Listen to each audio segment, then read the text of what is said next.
Assalamualaikum warahmatullahi wabarakatuh. Waalaikumsalam warahmatullahi wabarakatuh. Selamat siang. Mohon izin Pak Darmanto, kami dari kelompok satu ingin mempresentasikan laporan akhir capstone project kami.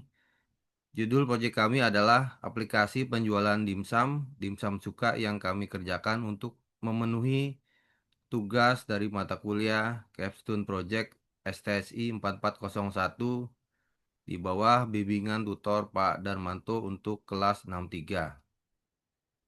Kelompok kami terdiri dari saya sendiri, Andri, selaku Ketua Kelompok satu. Kemudian yang kedua ada Mbak Fatma Karisma Lestari. Ketiga ada Mas Ade Iwan Setiawan. Keempat ada Mbak Alisa Justin. Kelima Mas Dani Palih. Next, untuk daftar isi, pertama pendahuluan, tinjauan pustaka, metodologi, kemudian hasil dan pembahasan. Selanjutnya kesimpulan, rekomendasi, dan yang terakhir adalah lampiran. Next, silakan Mbak Alisa. Ya, selamat sore rekan-rekan semua. Pada kesempatan ini, kami akan menyampaikan beberapa hal penting yang menjadi dasar dan arah dari kegiatan yang akan kita jalani bersama. Nomor satu ada pendahuluan latar belakang dari aplikasi ini, UMKM kuliner seperti usaha dimsum yang mengalami peningkatan yang signifikan, terutama karena permintaan pasar terhadap makanan praktis dan terjangkau. Untuk menunjang kegiatan operasional dan meningkat efisiensi bisnis, dibutuhkan sebuah sistem aplikasi yang dapat mengelola transparan keuangan. Oleh karena itu, dibangunlah aplikasi penjualan dimsum yang membantu pengelolaan outlet dan terintegrasi. Untuk satu bagian dua, ada tujuan dari aplikasi ini yaitu satu, mengembangkan sistem penjualan digital untuk mempermudah proses transaksi dan pembayaran. Yang kedua, ada memantau kinerja outlet melalui fitur laporan transaksi dan pengeluaran. Yang ketiga, menyediakan sistem data pengguna, outlet, dan menu. Yang keempat, meningkatkan efisiensi operasional dan akurasi data. Untuk bagian tiga, ruang lingkup sistem aplikasi ini mencakup yang pertama transaksi dan pembayaran, yang kedua manajemen outlet, user dan menu, yang ketiga pencatatan pengeluaran, yang keempat laporan keuangan dan log aktivitas, serta cetak struk dan invoice. Oke, boleh di next Mas Dani. Ya, untuk jadwal kegiatannya, yang pertama persiapan proyek di waktu pelaksanaan minggu pertama, kegiatannya ada identifikasi dan analisis kebutuhan. Yang kedua, untuk kegiatan perencanaan di minggu kedua, kegiatannya menyusun proposal dan rencana kerja proyek. Yang ketiga, kegiatannya ada desain antarmuka, pengembangan aplikasi, pengujian dan evaluasi, dan desain poster di minggu 3 sampai minggu keempat. Kegiatannya ada membuat wireframe dan mockup tampilan aplikasi, mengimplementasikan desain dan menambahkan konten. Yang ketiga, menguji fungsionalitas keamanan dan aksesibilitas aplikasi. Yang keempat, ada membuat poster. Oke, yang keempat, kegiatan perbaikan dan penyempurnaan dan pembuatan dokumentasi dalam minggu kelima dan sampai keenam. Kegiatan detailnya ada memperbaiki bugs dan meningkatkan performa berdasarkan hasil pengujian serta membuat presentasi dan video. Yang terakhir, kegiatan kelima, penyusunan laporan akhir dalam minggu ke-6 dan sampai ke-7. Kegiatannya ada mendokumentasikan seluruh proses dan hasil proyek. Oke, untuk selanjutnya di sini ada beberapa tinjauan pustaka, di antaranya yaitu tentang aplikasi point of sales atau POS adalah sistem digital yang digunakan untuk membantu transaksi penjualan serta pencatatan laporan keuangan secara otomatis. Aplikasi POS pada umumnya terdiri dari mode transaksi, pembayaran, manajemen data, serta laporan keuangan. Penelitian ini mengacu pada studi sebelumnya tentang pengembangan sistem kasir digital dan sistem inventory pada usaha makanan kecil dan menengah. Oke, next Mas Denny. Selanjutnya di sini ya, ada beberapa contoh usaha yang menggunakan aplikasi Point of Sales. Di antaranya ada inovasi teknologi dalam manajemen penjualan, aplikasi Point of Sales berbasis web untuk UMKM. Di sini penelitian membahas tentang pengembangan aplikasi Point of Sales berbasis web untuk UMKM, yaitu berfokus pada bagaimana implementasi sistem POS dapat meningkatkan produktivitas. Yang kedua, di sini ada penggunaan digital marketing dan point of sales, sistem berbagai strategi pengembangan usaha pada UMKM Warung Tegal Karisma. Di sini kasusnya mengacu pada penelitian efektivitas penggunaan sistem sebagai strategi pengembangan usaha. Yang ketiga, ada manfaat penggunaan aplikasi Point of Sales bagi pelaku UMKM warkop di Kota Medan. Di sini kasusnya mengacu pada mempermudah transaksi, penyediaan informasi, ketersediaan barang, harga, serta laporan transaksi harian hingga bulanan. Oke, next.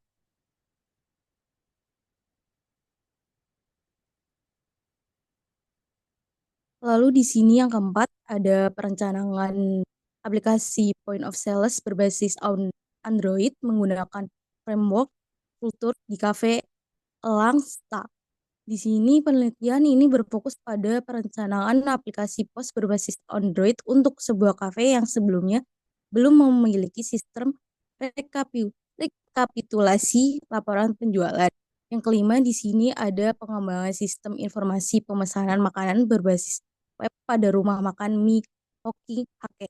Di sini jurnalnya membahas tentang pengembangan sistem informasi pemesanan makanan berbasis web yang mencakup aspek pengelolaan transaksi.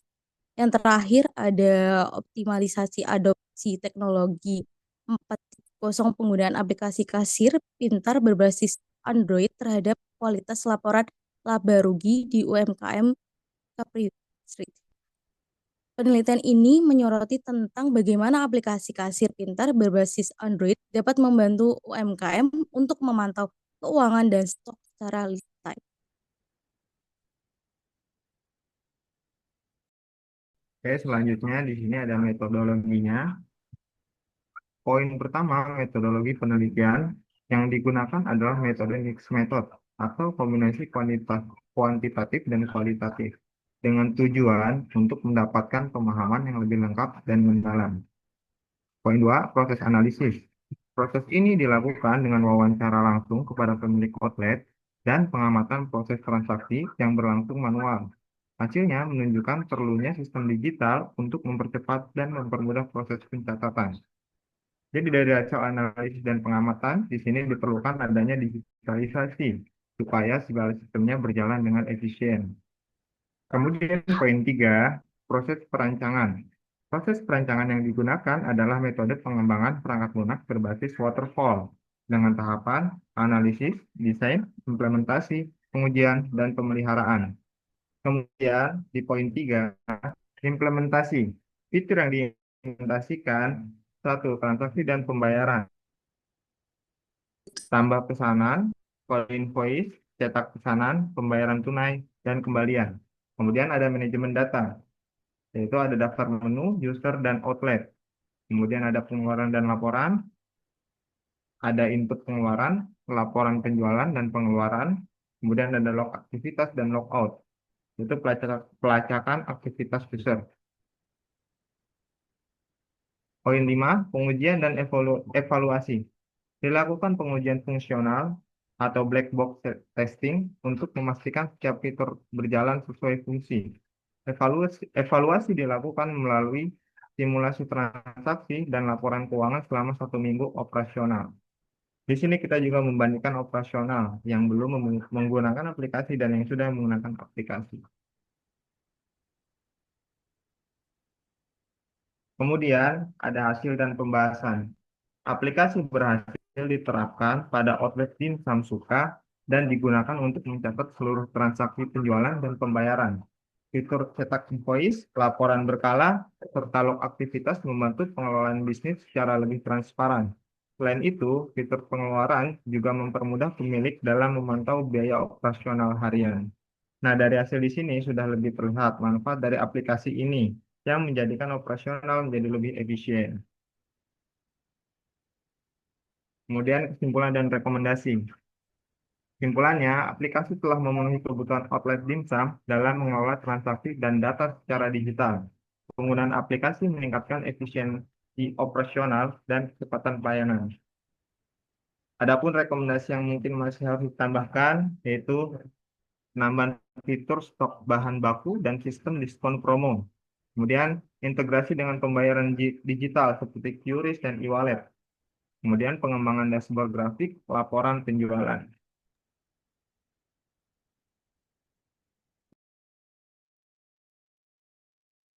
Oke, selanjutnya adalah Gantt chart.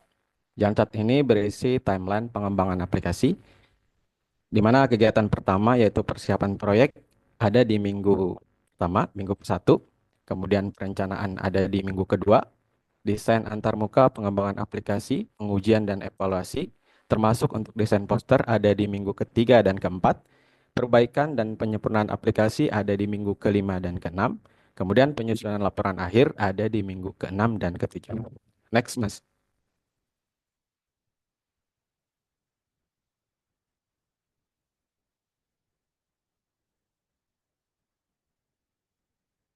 Baik, ini adalah use case diagram dari aplikasi yang kami kembangkan. Yang pertama, pembeli mempunyai kewenangan untuk order item ya.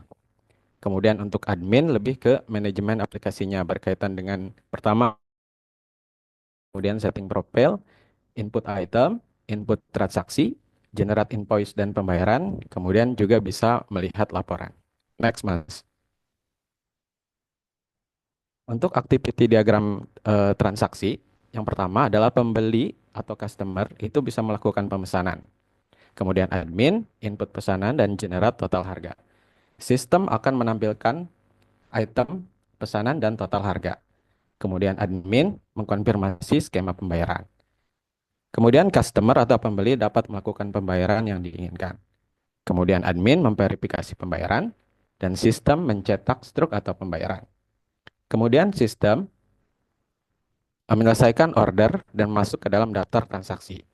Memberikan invoice struk pesanan dilakukan oleh admin dan pesanan yang di order akan diterima oleh pembeli. Next, Mas.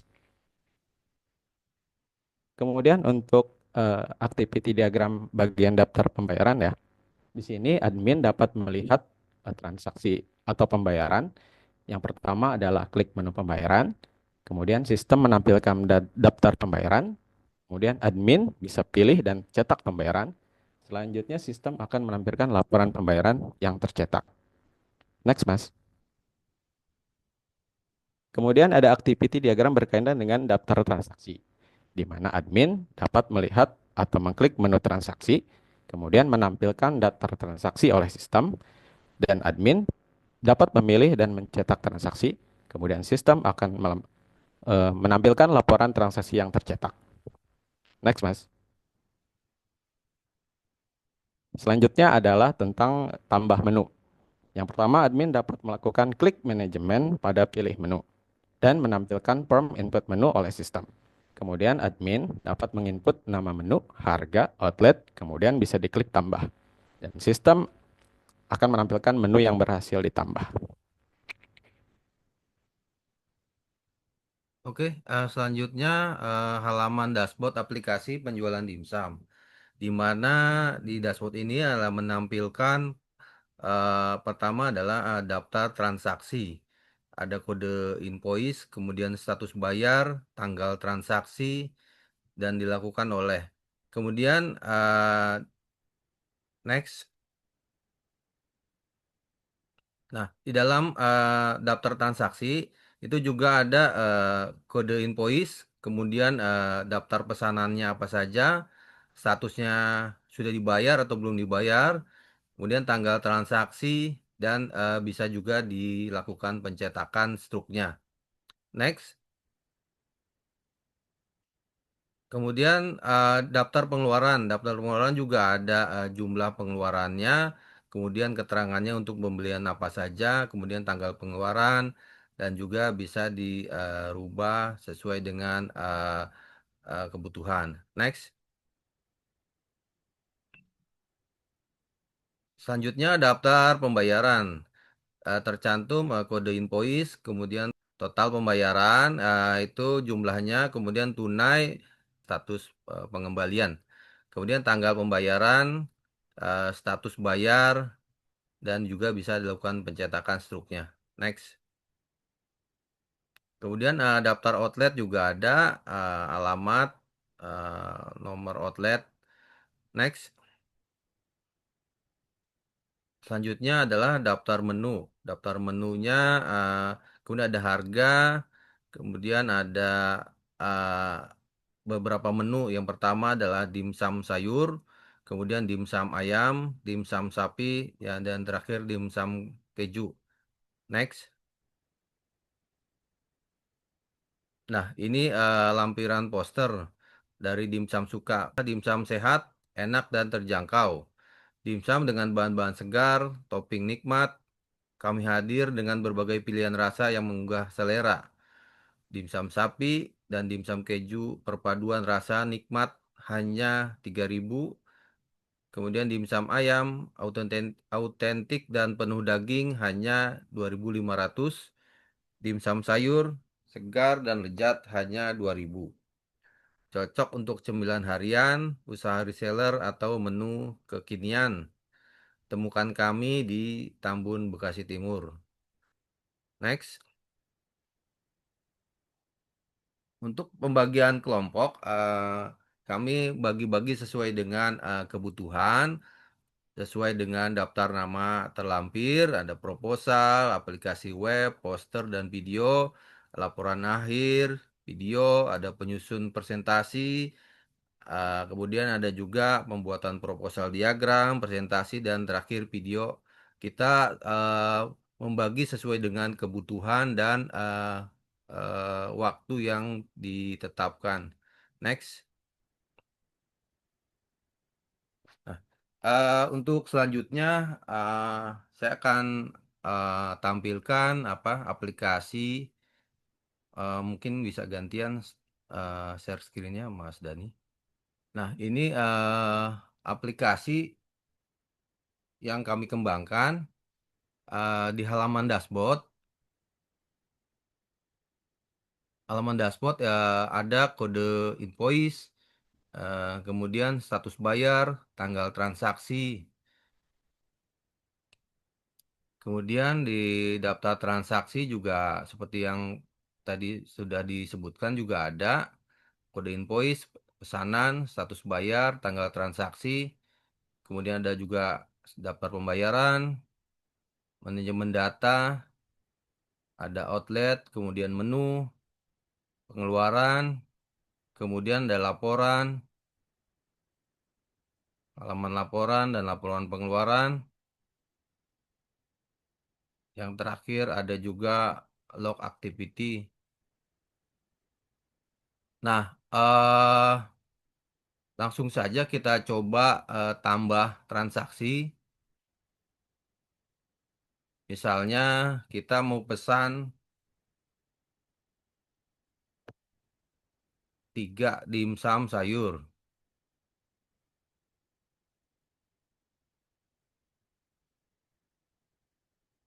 Kemudian kita pesan dimsum ayam 4, tambah lagi dimsum sapi 2,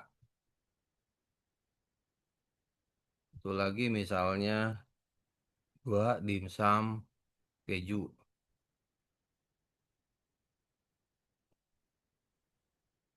Kita simpan. Nah, eh, transaksinya masuk, kode invoice pesannya masuk, cuma statusnya belum dibayar. Nah, sekarang kita lakukan pembayaran.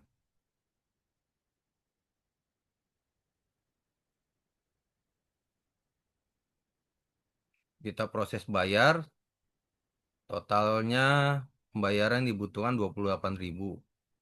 Misalnya kita bayar uangnya 30.000.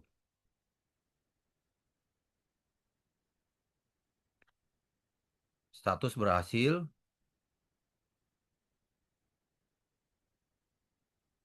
cetak invoice. Nah, ini ada menampilkan eh, printoutnya.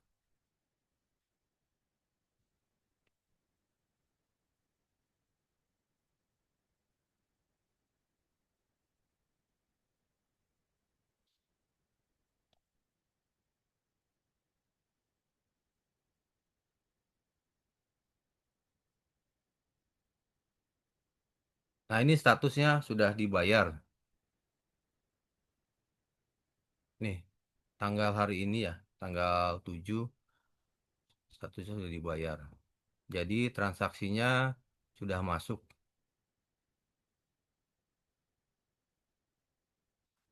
eh untuk pengeluaran juga bisa sudah ada menunya. Misalnya kalau mau ditambah, misalnya jumlah pengeluarannya 20.000 untuk pembelian bahan-bahan simpan. Nah, ini sudah masuk 20.000. Di laporan juga, laporan pengeluaran juga sudah masuk tanggal hari ini.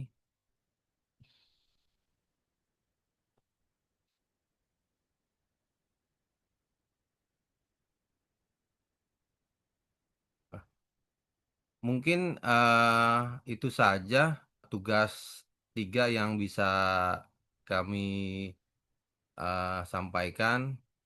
Kurang lebihnya kami ucapkan terima kasih. Wassalamualaikum warahmatullahi wabarakatuh.